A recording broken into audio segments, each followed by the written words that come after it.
the client or the patient actually figure out what are the interconnected pieces of their problems and their systems. For example, if you had somebody who comes to you with like, hey, how do I fix my sleep problems? How do I reduce my inflammation? Here's your medication, this is something we can do for you. Whereas for us, it's like we want to be more focused on, hey, these foods are pro-inflammatory. The reason you're not sleeping is because of X. You're having issues with absorbing minerals because you're stressed or whatever else. And you start looking at those interconnected pieces that make a big difference long term. Creationism. Yeah. Elaborate on that a little bit. I just kind of made it up on the spot here, so I don't know. But I like it because like we're in the world of the creators. Yeah. We're sitting here as creators now, I guess, in that sense. So it's a little overboard, right? Yeah. Maybe everybody in the world shouldn't be trying to be a creator in some sense or not. Like maybe that's not necessarily... Maybe we should have a common goal. We're very individualized at this point, and that's a scary thing because we don't play well with others or teamwork. I think that's we're very untrusting. Of each other. One thing I've been looking at, I have 3 kids. One of those family goals that my wife and I have been talking about is like, how do we, like, what does a real legacy look like? It's not always just money and those kind of things. It's like it's passing down partially an identity of like, this is what our family does together. Like we're creating this as a collective, not as like you go out and you do your own thing. And like nothing, like I did that for like all my brothers and my dad, like they own this great business working on forklifts and machines, and they're awesome. They're brilliant guys. They can do whatever they want with any kind of motor. And I took that same kind of mentality of like diagnostic approach and applied it to the human body because that was more of an interest for me. But I kind of broke free from that to a certain extent, but there's nothing wrong with staying in that collective to a certain extent, as long as that's a healthy collective that is growing beyond you, right? Like I think too many of us are focused on our life from now until we're dead. But like you look at Italy, they built things to last, and they built them not even able to see like what the finished product's going to look like, right? Like they built the Duomo. It took them 140 years to build it. A lot of those guys don't even see it come to completion, but like they were a part of that process because they believe in the bigger collective dream, right? And so I think there's aspects of that in our society that's definitely missing, and it affects us in so many different ways because we get so isolated, and we go on Instagram, we want to get a big following, we want to do all these big things, but it's like, I don't know, like, do you actually have a real skill? Like, do you actually have something you can actually go up and do? You know, like, can you actually help people, or are you just like stealing other people's information and then perpetuating it and like claiming it as your own? When in reality, it's like, just go out and help people, you know, like do something, right? So I think that's why creators do well. I think they actually go out and do real work, and then they just talk about the work that they've done, and that people like that kind of stuff. But yeah, you're right. You know, he who plants a tree and doesn't get to enjoy the shade of it is kind of lost in this generation. Mm-hmm. We obviously have short lifespans, and a lot of great things were built because people had vision to do something that was going to live past them, and that they weren't going to get to enjoy the fruits of, so to speak. You know, a lot of artists that, you know, had crazy life paths and didn't really get to see their shine, you know? Mm-hmm. Selflessness. Yeah. But then everybody wants to create a dynasty of sorts, like you were just going back to with family, but they're not, you know, taking into account that all of these fortunes may be spearheaded by a generation, but like in certain terms there was a collective bargaining agreement that the family was going to hold this thing together over time through multiple generations and stay on the same or similar path to be the Kennedys or this family or such, you know, wrong or right or whatever, but the power structure has been built over multiple generations, not just in one time, one guy, right? I mean, he wasn't thinking about himself in certain regards because we know that we're limited in scale of like, you know. Yeah. I think for me, it was when I asked that question, like, what would it look like if I went from this, like, I'm trying to like, you know, have the boomer mentality. I'm not against all boomers, but like a lot of boomers, it's like, I'm going to spend every last dime until I die. And then like, that's my main goal. And like, you have to earn it on your own. It's like, what if I flip that mentality and I say like, I'm going to be living for my kids and my grandkids. How does that influence my decisions now? Well, I would definitely want to have good health. Like I want to make sure that I can be around them, be active, and be a present father and grandfather one day. hopefully great grandfather, but also like I want to show them and model to them like what does good health look like? What does it mean to like have faith and have a belief that you hold to, that you don't let go of? And how do you treat people? Like how do you love people well so that that can then have a greater ripple effect across whatever your circles are that you're involved with? And I think that's what really I hope we can leave as an inheritance to our future generations, is that kind of mentality, like that belief. Because belief or unbelief is what ultimately I think can spur us on or destroy us. Yeah. You know, like we were talking about Israel, like the Israelites wandered in the desert for 40 years before they found the promised land because they didn't have belief. Like they didn't believe what God was telling them to do. And so they wandered. You know, I think so many of us, we wander in our lives because we don't really have a firm thing that we're holding on to. It's just like, well, this guy says this and she says that. I don't really know what to do. I'm just going to stay where I am. And that's actually moving backwards, right? And so I think so many people live in that way with this analysis paralysis to where they end up having more of a propensity for anxiety because they don't have much anticipation for good things. Like they're only thinking about the things that are negative and only living in that existence. When you think about a kid on Christmas Eve, he has anticipation for the next day because he's expecting something good. Yeah. If you're expecting something bad, like a test the next morning, you don't sleep, you have anxiety, you don't want to do the thing, you don't want to study because you're not looking forward to that outcome of having a bad test experience. Yeah. So much of our life is that kind of stuff and like little micro bubbles, I think, to where it dictates how we live our life and how we operate throughout our day. But if you actually thought, I can change my health, I can improve my sleep, or I can improve these things because I have this belief that it's possible and I've seen some people that have gone before me and have done it, I'm excited about this. I'm going to move forward in this direction with anticipation versus anxiety. And I think that's a huge shift that can really change the course of your life if you start thinking in those terms. Yeah, I agree. I don't know how I got on that, but yeah. No, I mean, It's a very, very well said. yeah. Thanks. People have lost a lot of those things. Yeah. Well, our parents' generation is a little, look what I did, look what I built, look what I gave you. You should be thankful that you're here type of situation. And, I like Elon Musk's approach to thinking like, my children don't owe me anything. I brought them into this world, taking responsibility for the actions they've created. I owe everything to them, right? Because I made the conscious decision to enter them into this equation, right? Taking responsibility for our actions and knowing that I created these kids and now it is my duty to them to show them the way or lead them or take care of them and feed them and these things, right? Yeah. Yeah. Yeah, I think one of the greatest, people always use that term, that like a flex or whatever. I think one of the greatest flexes in our modern day and age is like, man, if you can take care of your wife and kids, if you have them, or your partner and your kids, like that's a flex. Like it gets becoming more and more harder to educate your kids well, to feed them well, to keep your wife where she's not getting burnt out, because she's trying to do all the things that she's trying to keep up with life. And I think as men, this is, I don't know where this lands with your audience, but I'm very conventional when it comes to like my belief about what it means to be a man. And I think one of the skill sets when it comes back to hormones is just having a stable set of hormones. Like if you can have stable hormones as a man versus like the fluctuation of different phases of a woman's cycle, you can use that to your advantage, right? And you can use that to provide well and to be there, to be a source of peace and joy. Like how many husbands are providing financially but are not joyful in their house, or like a good presence to their kids, or like happy and smiling and bringing in that warmth and comfort? Like so many men come in, we're gruff, we provide, we put food on the table, but that's kind of it.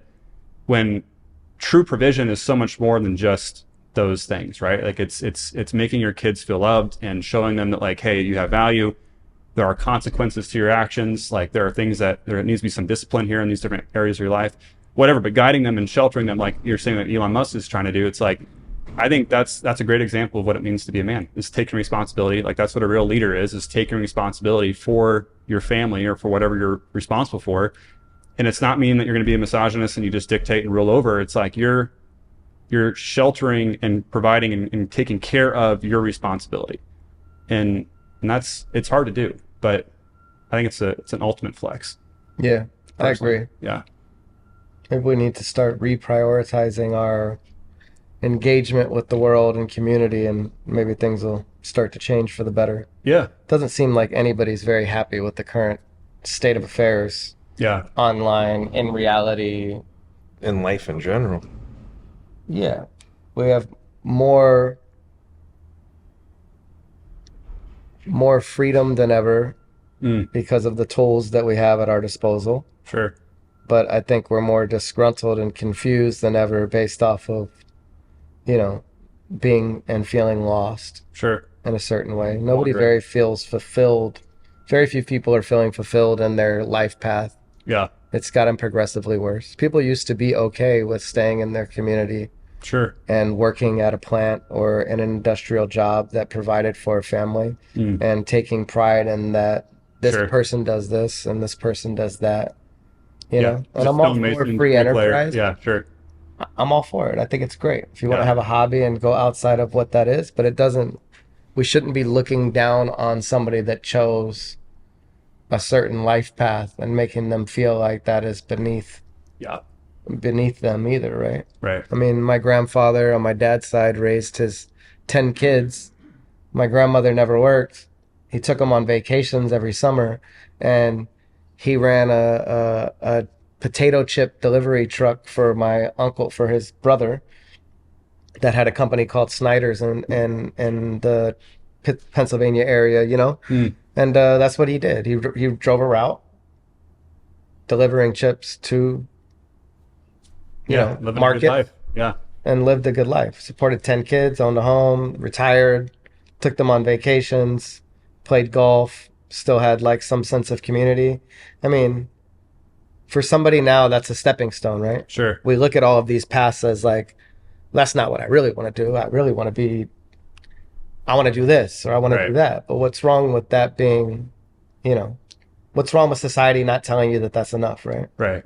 But I think that, I mean, as you guys have probably experienced too, it's like, when I was in my 20s, and I'm only 34, so I can't speak like I have all this age wisdom, but like when I was in my 20s, it's like, oh, I gotta get this degree, and I gotta accomplish this, and I gotta build this business. And it's like, I start doing all these things, I start checking those boxes, and I look back and I'm just like, man, I love hanging out with my wife and kids. Like that's like my jam. Like we can go to Rome. We spent 3 months in Costa Rica this last winter. It was amazing. Like it was all great, right? Like living this dream life.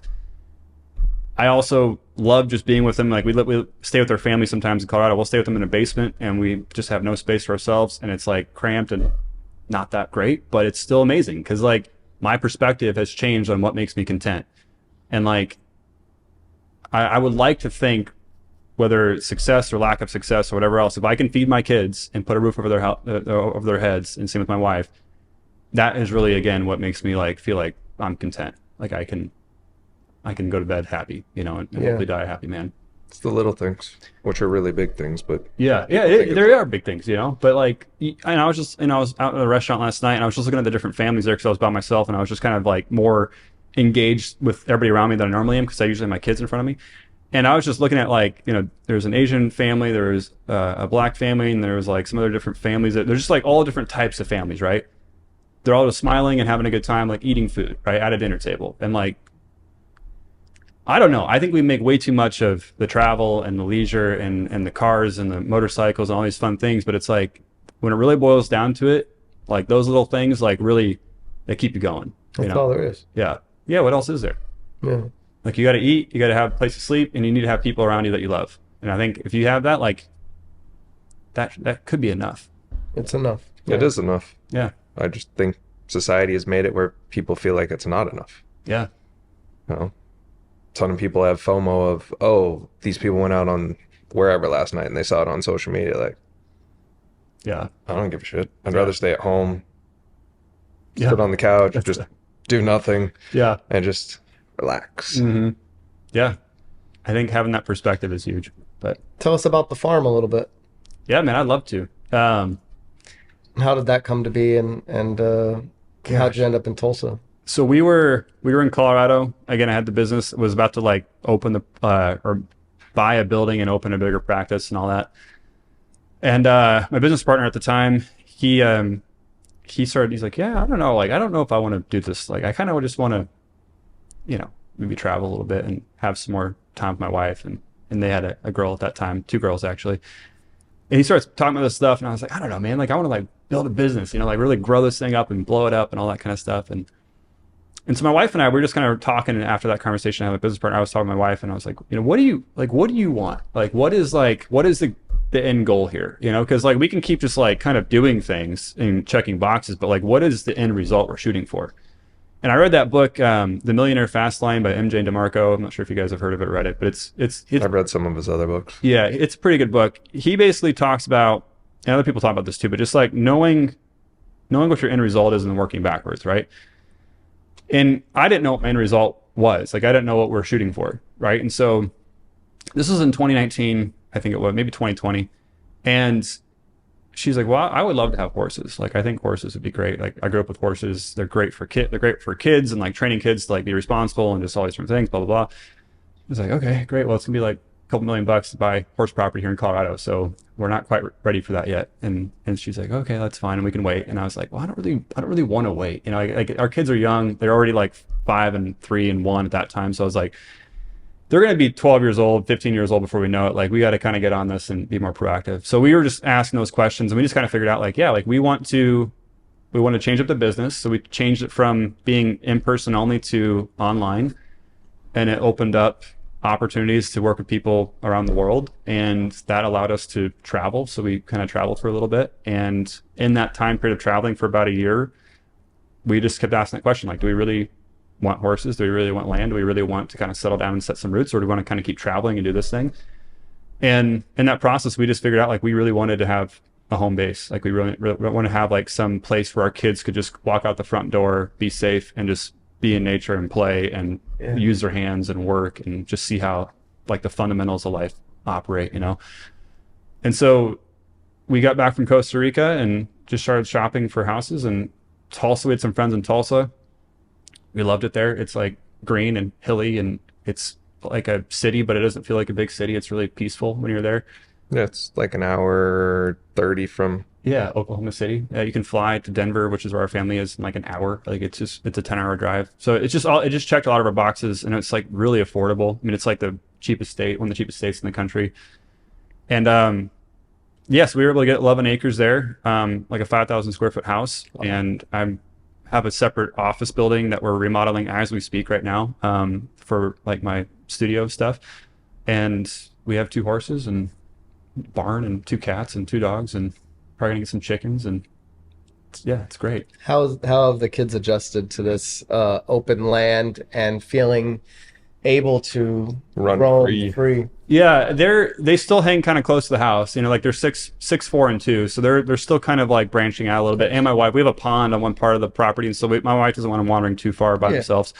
But they're progressively getting a little further out. Like, we have a huge, like, it's a 1/4 mile long driveway, so like they can like ride up the driveway. The whole thing's fenced in. We have a gate at the front, and it's just like, it's very like compound feeling. Like, it's just, you guys go out and like do your thing, and it's a small town in Oklahoma, so there's not much crime and things like that.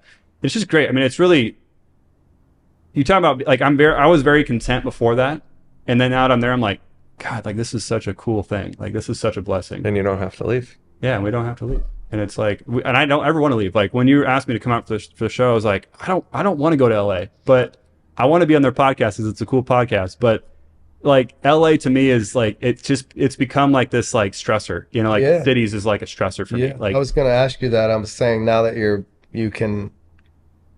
the sense of urgency changes, obviously, right? Yeah. Because we're very high wound here, and not even as much as like a London or New York, obviously. There's levels to that intensity, you know? Right. LA's, I guess, the more kickback of the high intensity city. Sure. But the California lifestyle, or whatever you want to say, you know. But we are definitely wound up, very anxious. There's a lot going on. Yeah. It probably feels good to just kind of like, you can breathe. And I have probably like move a little slower. 600 trees on my property, you know. It's just like, there's pecan trees and just all sorts of beauty out there, and it's just, I don't know, it's great. Like, we had a huge bonfire the other night, like just a bunch of limbs we burned. It like literally got as tall as a tree. It was massive. I was a little bit worried about it, but everything was fine. So. Turned out okay. But it's a good life. And it's not for everybody. Some people do well in the cities, but I don't know. There's something about getting your feet in dirt and in grass more often than not, and just and using Grounding. your hands and grounding. Yeah, like the EMF whole thing is a huge factor in the cities. Like you got to worry about 5G and all that stuff, and it's still a factor everywhere, but it's not as much there. I mean, if you're not, I mean, this is constantly drawing. It's like a fucking just a, Exactly, you know what I mean? electrically. Yeah. Yeah. If you have a few families in a X amount of radius that are using these devices, the draw is not. Yeah, not nearly the same. It's not the same. Yeah. Plus, your next neighbor is not a stone's throw. Right. Yeah. Yeah. There's so much privacy. I just go out and go pee all the time. It's amazing. The best part of being out there. Are you allowed to shoot on your property? Yeah. Yep. I do have a neighbor though. Point. Yeah. I just got a St. Victor. I was looking at Daniel Defense, but I'm just kind of getting more into the AR stuff, and so I was going to ask you about that, but I'll get your opinions. We can talk about it now if you want, but I don't know. They're all great. Yeah. We'll talk about it more offline, but Okay. Yeah. well, He wants to be a non-partial right now. yeah. Oh, okay. I see. Yeah. Anyway, but They're all. They got to pay for that recommendation. right. I don't blame that. Actually. That's nice. Yeah. Yeah, but we shoot out there. It's fun. That's awesome, man. I'm glad that you guys made actually saw it through and to fight the good fight and make a decision as a family and then make an effort. I talked to my wife about it as well, about wanting that lifestyle, I want to stay in California for business, obviously, but I would love to have a property somewhere where I can just put up some greenhouses and have some land and like work from there, Yeah, we can. I was talking to a friend this morning. He's like, "You need to come to Idaho." I'm like, I hear really good things. Yeah, I do too. Central Idaho, like near, like towards the beautiful top, up there. Yeah, he's like, "Come stay with me for a couple of days. Bring the family. Like, I got a whole separate guest house." I'm like, "Oh yeah, fuck it. Try it." Yeah. See how we like it up You guys will like it. In certain regards, better than Texas. It's obviously a lot slower. Yeah. It is a little bit more like Hoity-toity. square a little bit too, but I think you'll enjoy it. You have to wear a cowboy hat walking around. Not necessarily. Don't have You to, but you can. should. It's optional, but Recommended. yeah. I have But, horses. My wife still won't let me wear it. She won't let me wear a cowboy hat. She's like, "You're not a cowboy. You can't wear a cowboy hat." Well, at least she keeps you honest. Yeah, it's true. It's true. You got to earn that. I want to so bad. Yeah, It's not authentic. it's soon enough. You're Yeah. on the farm. I got Give it a boots, couple of years. yeah. You get the boots. Yeah, you get the they're belt. Tacovas, so I don't know if they're hardly. I should probably get a plug for Tacova. Tacova's here. they got cool boots though. I They do. like their stuff. They do a pretty good job. Yeah. Where do you see, like, where do you want the practice to end up? Do you have an arc there? What are you trying to See, do that's the funny thing. as you're evolving into this new space? Like, what is the plan? Something you want to share with people, or That is a really good question. Yeah, so it's been one of those things I don't know. Like, I think it's exceeded my expectations. I blew up pretty quickly, and I went from pre-COVID. I kept asking this question of I kept saying like somebody needs to do something. Like I felt like the information wasn't all that truthful that was coming out about what was going on. And I kept feeling just like somebody has to say something. And I felt this like prompting in my soul. And I'm a Christian, and so I felt like it was, like God was saying like, you say something. Yeah. Like you do something. you have a voice for a reason? Yeah. And so I was like, okay. And so I just started like praying about it and put some things out. And literally, there was one night I was driving back home and I just prayed. I was like, God, just open the floodgates. Like bring people to me that need to hear what I have to say. And literally that time on, like I just blew up. Like I went from zero, like I had 500 followers or whatever, and I have 370,000 now. Wow. So like and that was in the span of like a year. It's very impressive. 15 months. Yeah. And I'm not very good at what I do. I don't think but I do think that the message is what matters. Yeah. And that's why I'm saying the whole creator thing and creationism. It's like, you just have to be able to actually do something. Like, so that's where I'm kind of landing now is like, I know that what I'm doing is working. It's helping a lot of women. We've helped, about 700 women plus, like fix their problems at more of a root cause level and get their lives back. And it's been through natural solutions. And so it's like, we're providing them a meal plan, tweaking their supplements, helping them sleep, and figuring out their circadian rhythm kind of stuff. And then doing some hormonal testing in the meantime. Yeah. When you say getting their life back, what are they coming, like, what is the arc of things that you're Or the most working on? Most common Yeah. thing you see. Hypothyroidism is a huge one. Autoimmune. issues like fibromyalgia, lupus. Those are kind of like the primary issues that we're seeing. So most ladies will come in, no energy, they're gaining weight like crazy on medications, and they're just like, I don't know what else to do. And so I usually get those kind of people because I'm online. Like if you just reach out to some guy on Instagram, like, hey, can you help me with my health? It's like kind of you got to be pretty desperate. And so I have the advantage of looking at their health from like 1,000-foot perspective and be like, okay, you've tried this with this endocrinologist, you've done this with your GP, and you've had this surgery, and you've tried this medication, but you haven't done these 4 things or whatever it is. Let's start with those things. And so we just start to create a plan for them.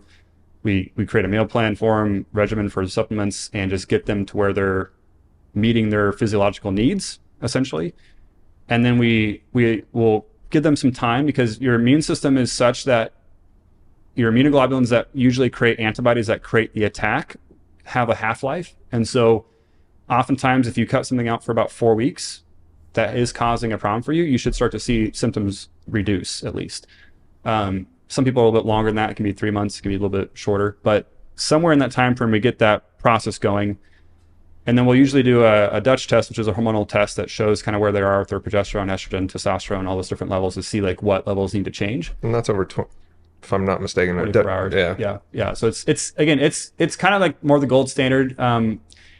I've used it before. It's a tool, you have to use it right, and it's not going to solve problems. So again, it's information that you have to use to then change what you need to implement. So that's what we do with that.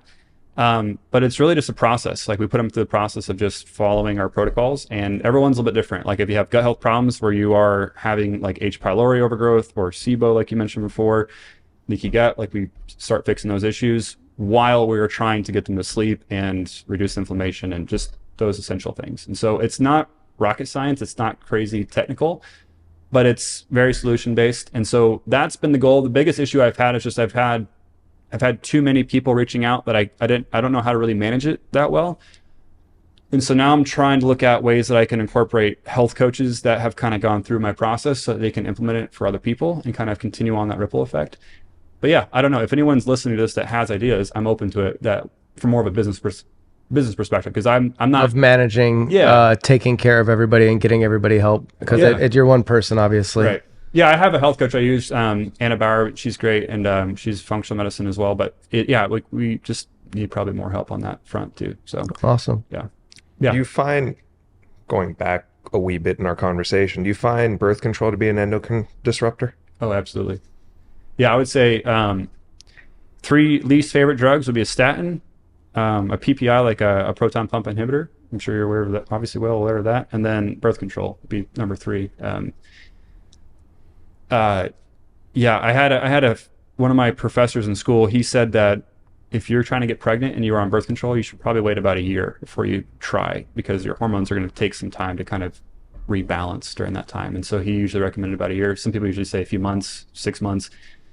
My wife she was like on an IUD when we first were married, and then she was off it just because I started reading about it. And I was like, this is not good. Doing this. It depletes a lot of your zinc, B6, can lead to copper deficiency. It really messes up a lot. Everything. Yeah. I understand some people will use them for particular reasons, obviously preventing a pregnancy.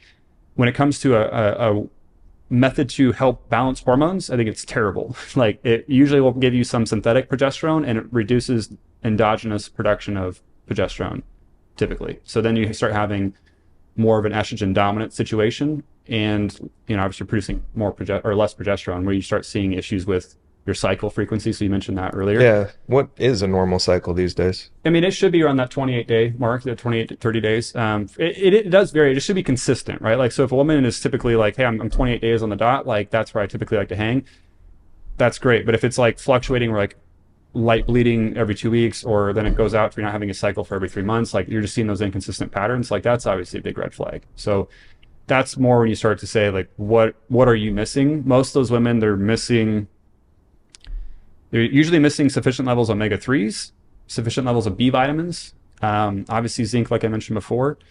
And a lot of those women also have issues with MTHFR, which is that gene that is passed down that will then make it difficult for you to process folate or folic acid, and so that you don't methylate well, which is involved in DNA damage, cleanup, and energy production, detox, all that kind of stuff, and it affects your hormones quite a bit. After someone has a miscarriage, how long do you think it takes for their hormones to re-regulate back out? Gosh, I don't know. I don't actually know the answer to that. I think that is probably going to be an individual answer as well, but I'm sure there's somebody has an answer. I don't have an answer for that. Yeah. I think I figure it's months. it probably is in the months range. There's also the psychological component of that, of experiencing another loss potentially that really can affect hormones. It really would come down to a lot of different factors for me if it was my wife or one of my clients. I gotcha. Yeah. It's a good question. I'll look it up for you though. If there is an answer. If there is an answer. Yeah. It's probably like 4 to 6 months or something like that. It might be in that range, but. What about all these girls doing like spray tans and stuff? Do you think that's messing with their endocrine system? There's, I've looked at the bottles. They say they're organic. This is that. I don't. That's our skin's an organ. Anything we put on it is obviously going to be and then sucking things. And then double stack that with all the makeup. Yeah, and you got the phthalates, the parabens, the triclosan, like all those things block receptor sites, right? What'd you say? Heavy metals. Oh, heavy metals. Yeah, like. Gosh, there's a whole list. And so, you definitely got to clean up your pantry. You got to clean up your laundry soaps. You got to clean up your hand soaps. What laundry soap do you use? You can make your own, actually. I have a recipe I have on my on Instagram, actually. I can't remember all the ingredients, but a lot of it's baking soda and like vinegar and basic stuff. It doesn't take. Some people say it doesn't work all that well. I don't know. There's a lot of more companies that are starting to kind of wake up a little bit and they're producing better products. There's a need for it and people are interested, so they'll make it, right? Right. Yeah. That's what I keep saying. It's like you can dictate. We ask for it. They're going to respond with something that we want. Right. Exactly. We forget the power we have as consumers. Mm-hmm. They will follow along. Look at Bud Light. Yeah. It can happen. Yeah. I think the easiest way is you can look at that Think Dirty app. You can kind of scan products and see what's on there. You can also look at the Environmental Working Group. They have a website where you can type in a product and they'll show you what's in there, what's toxic, what's not. This is, again, where people have a lot of debate. Some people say, it's not that big of a deal. It doesn't really mess with you that much. There's some people that swear by it that say, like, you absolutely have to eliminate these things. I always think there's a happy medium. There's kind of a happy medium, but it comes down to where you are, right? Like, you remember that desperation conversation we're having? It's like, if you are in a situation where not seeing success or results, like, you got to do something. So you got to start checking boxes. If you haven't checked those boxes yet, start by checking those boxes and check them long enough to know that this is no longer influencing your problem. And I think that usually it can take 6 months sometimes just to start seeing any kind of progress with that, just by cutting something out. But a lot of detergents that women are using and just the clothing they're wearing, just they block receptor sites for healthy hormones. Clothing they're wearing, is it synthetic fibers, polyesters? Yep. Nylons, things of this nature, right? Yep. Yeah. I've read that obviously organic cotton and linen and these finer textiles are better for us. Yeah, more natural. They're just more natural. I mean, I switched to 100% cotton underwear just because it's like that's. Right. I don't like to wear the other stuff as well. I feel like I breathe better and I'm more comfortable in just the 100% cotton than I am in these. There's a few that are okay, but I feel very like restricted when I get into like the synthetics and even the elastanes and bamboos and all of these other I've never tried those fibers and stuff. There's all types of different like modal, and they have softer, more form-fitting type of things. But for some reason, I feel like kind of just off when I'm wearing them. They're like a little clingy and a little. I don't feel the same as when I just have a cotton breathable, undergarment. Yeah, it makes a big difference. Yeah, I think it's one of those things that we're starting to see the fruit of our labor in a negative way. Like we implemented these things, I don't know how many years ago, but our society has just perpetually gotten worse in a lot of different areas of diabetes and insulin resistance and cardiovascular disease and autoimmunity. And so it's like, you can look back to when things like glyphosate came around, when I think it was back in the 70s, like it literally started to, like, we're on the same trajectory with our incidence rate of celiac disease and autoimmunity as we are with our use of glyphosate. And so there are just things that we're starting to see the fruit of our labor, or the lack thereof, of what we're using. And I think as time goes on, if people start to say, hey, I'm done with this, I'm not going to buy that, they won't be making anymore. So that's why I always say, like, if you want to change something, just stop buying it. Like, if you realize that like the cereals in the store are poisoning your kids, stop buying the cereals. Stop giving them goldfish and all that crap. Like, just give them real food. And if you can buy organic, buy organic. Like if you can afford these healthier things, do that. If you can get a reverse osmosis water system in your house, do that. Like stop drinking from the tap, like just do those. So you're a fan of RO versus like natural spring water? Well, I think if you can get natural spring water, that's great. I don't have issues with that, but I think for most people, like if you can get an RO system, that's great. To cook with and everything. Yeah, I mean, like if you can get like a softener in your house, like I'm not sure if you looked at a reverse osmosis system for your whole house, but I looked at one for mine. It was gonna be like $30,000 just for the water system. There's new ones that are like $5-6 grand for the really? whole house. Okay, you're I'll send share you that with me. Yeah, because I haven't. Someone actually just told me about it 2 weeks Really? ago, and they're like, "Ditch your water softener, go RO for the whole house." Dude, yes, definitely send that to me because I was shopping I didn't see anything like that, so that's great. Yeah, just I think people are waking up. Like people are becoming more mindful, but there's still so many people that don't know about the basics, right? Like don't know about what the greatest, just like threats that are in their face. Like the food you eat all day long, it's like, imagine it's just poison, like eating poison. Well, like even Doug kind of blew my mind on some people take scalding hot showers. Well, you just vaporized all the shit that's in your water. Yeah, in your lungs and in your skin. Yeah. Well, my daughter and my wife tend to take extremely hot showers And long showers. Paige or Gabby? No, my daughter, Paige, yeah. Paige and Jen take extremely hot showers. And then my daughter complains about her skin and she's putting all these products on and stuff, Yeah. And I'm guilty of taking warm showers as well. Sure. I don't have them scalding hot. I feel like women have They like that shit fucking burning. Yeah, they like it a lot hotter than I feel like men. Right, because they have a hypothyroid and they're cold. I don't know, but that shit fucking hurts. It could be a hormone issue. There's probably something deeper to that. But then you look at the chlorine in the water, and that causes a issue. Exactly. But also, like you said, you're vaporizing all of these things that they're adding back to this wastewater, basically, right? Yeah. Is that what we're at now? We're really like in Italy, in Rome, you see that the water flows free because that's their way of sanitizing, right? Mm-hmm. Is that they just let the fucking shit run off. Yeah, don't reuse it. And it just flows free and you don't have to treat it. We treat water. Yeah. Which means that they're recycling all of the wastewater, putting it back through an RO. Yep. And then retreating it with chemicals to give it a little bit of a balance of minerals back to it, and then putting it in the tap. Adding chlorine and fluoride and you're good. Yeah. Yeah. And that's kind of where we're at, right? Washing our hands, brushing our teeth. Even if we don't use it to drink or cook, we're still Well, even toothpaste these days. taking it in, right? Yeah, the toothpaste is a big problem. Yeah. Fluoride and all that stuff in general, it's a direct inhibitor of your iodine absorption. So like that's a big problem for thyroid. Talking about iodine and iodized salt and these things, I've read some issues on that too, as we've moved away from the iodized salt that we used to be. Yeah. Well, it gets back to that. Like again, you're eating table salt, which again really just causes more issues with water retention. But for healthy people, it really doesn't. Your body will excrete it, but you're not getting any of the benefit that you normally would from ionization of the salt like we used to. So yeah, that's thyroid issues. I think they've tripled in the last 20 years, doubled in the last 20 years. And it's like, I think it's more than that. Maybe more than that. I think it was maybe 96 to 2016 it doubled, but I'm sure it's doubled or tripled, quadrupled. Since then. So yeah, there's all sorts of issues, right? And it's like you look at other developed countries, like Italy's one. Like I was just very impressed with Italy for just a couple of different reasons. It was just because of the GMO and glyphosate and the water issue. Like that alone for me, I was like, I would live here over the United States in a heartbeat just because I don't have to deal with this all the time. Like I got back in the United States, and after being here for like 3 days, I had a headache. I had pizza every day, I had gelato every day, and maybe it was just my immune system catching up to me. But I went for it in Italy. And you came back skinnier, probably. Oh, probably. Yeah. Well, that's never. Well, you walk a lot, but you walk a lot too. Yeah. But just like the way you feel, like you don't.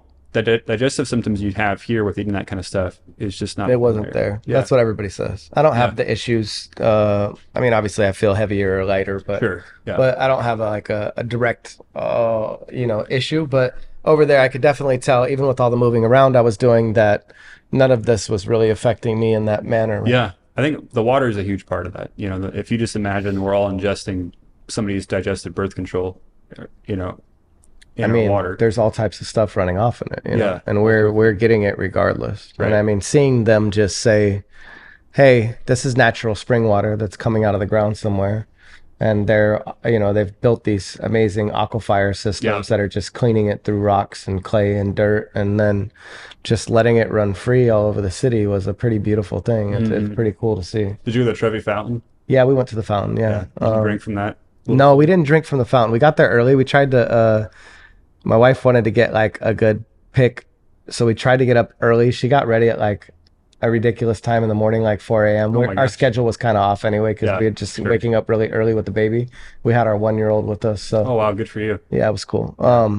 And we raced down there, and we got there at like 6:15, and there was like just a huge freaking crowd already. It was so funny. She was like trying to get there to like, you have to get there early to get this perfect picture, and then we were like Ain't happening. hundreds of people, bro, hundreds everywhere. You know what I The mean? place is crawling with You'd people. probably have Yeah. to be there at like 4 a.m. Like, I don't Yeah, know if they it ever said at stopped. sunrise. I don't think it stopped. I don't think it ever Yeah, as stopped. soon as the lights up, you're there. You And know what I Rome mean? was just like popping all the time. All night. Yeah, it we was could hear it. crazy. Yeah, it was so fun. busy. Yeah. It was busy. Such a lighthearted feeling in Rome, I felt like. I mean, for us, They enjoy life. yeah, they definitely enjoy For it. sure. You can Yeah. see that like people are out and about, and that Yeah. socializing is more important than Yeah, pretty much anything else. that's really what it felt like. It's the people conversation again. Nobody was like, even people doing their job, but it's not taken so seriously. Mm-hmm. And people are okay with it. Yeah. It's okay that like we're not complaining about the service. They're gonna serve you the way they want to serve you. Yeah. I noticed there was a lot of restaurants that had like low reviews, and then we went to a few of them, and there was like amazing food. And I think the reason the reviews are low is because like they take a long time to serve you, Yeah. and it aggravates Or people. they'll just tell you no. Yeah. I had a guy where I tried to order gnocchi from him with some fish, and he said, "No, no gnocchi." He was Yeah, like a you real, must. it was like Yeah. some real Roman, like a real, like our first restaurant we ate at a night, and it was like super authentic. I mean, they were just bringing dishes. There was probably the owner was sitting with some friends in like the first room, and they were just bringing dishes out of the kitchen, and like they had a very aggressive like Roman Italian Sure. language. You know when it's like super sing-songy, but Yeah. this one was like very strong and matter of fact. Mhm. And I was like, obviously this guy's a somebody because you can just tell in the way, Yeah, it's got some authority. yes, that everybody is kind of around. But yeah, the guy there, he was in control of the situation. You're kind of gonna get what you got. Mm-hmm. It's one of the best caprices we had like Really? the whole time we were there. But yeah, I asked for a glass of wine. He said no, bottle. And I was just like, it was just kind of like that thing. Like they're not Yeah. afraid to just tell you, Yeah, nah, this it's is what not you going to gotta do. happen. It's going to go down like this. And, Yeah. and You're going to that's enjoy part of it the deal. too. And you're going to enjoy it. Yeah. Yeah, we appreciated it. Yeah. That's cool. Yeah. Yeah. It was a really, Very lighthearted. yeah. So you didn't get your gnocchi?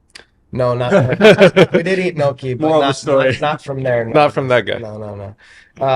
And also one more thing I noticed is that outside of the tourists being rude as fuck when it came to having kids with you, Oh, really? they're just like, People don't like they don't kids, give a man. fuck. They're Yeah. just like all Yeah. over the place and not even taking credit. Like at the Vatican and other places, Sure. like you obviously have a stroller or a baby, and like most common courtesy would be. But the Italians themselves were super accommodating Yes. to children Mhm. and taking care of you and skipping lines and Wow. pulling you out of lines and customs and at the airports I and feel on the like because they trains want the and things. tourism. No, because they're just family oriented. Yeah. They take care of their own. That's- They sit that's the down to culture. dinner with each other. That's Yeah. the culture. But Yes. you could see that the other people who were obviously weren't from there, that wasn't Disregarded that. necessarily the case. But the real Italians definitely did. We noticed that. We noticed that we were in Costa Rica. I was kind of put off a little bit because the Costa Ricans were so friendly to our kids. I was like, stop! Like they were like pat them on the head and like lift them up, and I was like, what? Like don't touch my kid. And then after like the first week, I was like, oh, they're like very nice people, and they're helping my kids and my. You're like, family. I got to knock this shit off. Yeah, like I need to stop being so American. And then like when I got back, I was like, these people are so rude to my kids. Like they're just like not paying attention to them. Like yeah, like the whole thing. You're Yeah. talking about. It's just like it's really unfortunate. But I think that this is interesting too. This is kind of related to our conversation, but the Italians are like on the brink of kind of going extinct. Like Yeah. they're losing their population at a fast rate. Well, they have a very aging population. Yeah. That's why COVID hit them so hard Yeah. early too. because each woman has like 1.3 kids, and it's not enough to replace, and so they're losing their culture, which is really unfortunate because it's getting inundated with other people groups. But People are worried about everybody speaks on overpopulation, but Right. from the brilliant minds that I tend to Musk. trust, Yeah. seems like population collapse is a much bigger and more significant threat to our civilization. yeah, Yeah. I would agree. It's become like almost a thing where we're getting to a point where it's hard to take care of a family. Right. And, my daughter says that she doesn't want to have kids. I see a lot of other people that have taken on this. Really? Paige, yeah, she said that since she was young. Hmm. But I mean, I see a lot more people that are just okay, and that doesn't seem to be part of their life plan, which is Sure. fine, I Yeah, guess. it works for some people. Yeah. But you know, we kind of have a duty to civilization to keep this thing going along as well, right? Yeah. Well, and again, I think it gets back to kind of like what makes you tick. You know, Yeah, like we need people out there that don't have kids to like do certain things and like execute at a very high level because 100%. they don't have that responsibility. Then there's other people that most of us we need to have kids and it fulfills us quite a bit. Yeah, And there's so much joy and blessing in that. But the trend is that it's making, yeah, like you're saying, it's very hard to financially provide and sexually just reproduce. yeah, Like when you have birth control in your water and yeah. you're eating food that's zapping your testosterone, making it hard just to conceive a kid, A it's lot like, of social taboos. We had another guest on that is a sex therapist in some ways or a relationship expert, and he was talking about technology and porn mm, and Oh, now wow. artificial intelligence sure. and like sex robots and all Oh, types wow. of things that were entering into this realm. And he was like, he was talking about the rate of